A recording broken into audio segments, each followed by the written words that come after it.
ஒரு காட்டுக்குள் பிறந்த சிங்கக்குட்டி ஒன்று தன் கூட்டத்திலிருந்து பிரிந்து காட்டு பன்றிகள் கூட்டத்தில் சேர்ந்தது.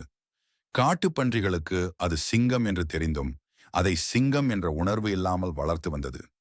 தானும் பன்றி, கூட்டத்தில் ஒருவன்தான் என்று எண்ணி பன்றிகளுடன் பன்றியாவே சிங்கக்குட்டி வாழ்ந்து கொண்டு பல நாட்கள் கடந்தன. ஒரு கழுதை புலி கூட்டம் காட்டு பன்றியின் கூட்டத்தை சுத்தி வளைத்து வேட்டையாட ஆரம்பிக்கும் போது அந்த கூட்டத்தில் சிங்கம் ஒன்று இருப்பதைக் கண்டு பயந்து எல்லா கழுதை புலிகளும் போட ஆரம்பித்தன. சிங்கம் ஆச்சரியத்துடன் பார்த்து ஒரு கழுதை புலியை மட்டும் பிடித்து, ஏன் என்னை பார்த்து பயந்து ஓடுகிறீர்கள் என்று கேட்டது. அதற்கு, நீ சிங்கம், இந்த காட்டில் அரசன். அதனால்தான் உன்னை பார்த்ததும் நாங்கள் எல்லாம் பயந்து ஓடுகிறோம் என்றது. அப்பொழுதுதான் சிங்கத்திற்கு தெரிய வந்தது, இத்தனை நாள் அறியாமையில் இருந்தோம் என்று. இதிலிருந்து நாம் கற்றுக்கொள்ளும் பாடம், பல மனிதர்களும் தங்களின் திறமைகள் அறியாமல் வாழ்ந்து வருகிறார்கள். அப்படியில்லாமல் ஒவ்வொருவரும் தனது திறமைகளை தேடத் தொடங்க வேண்டும் என்பதுதான். நன்றி.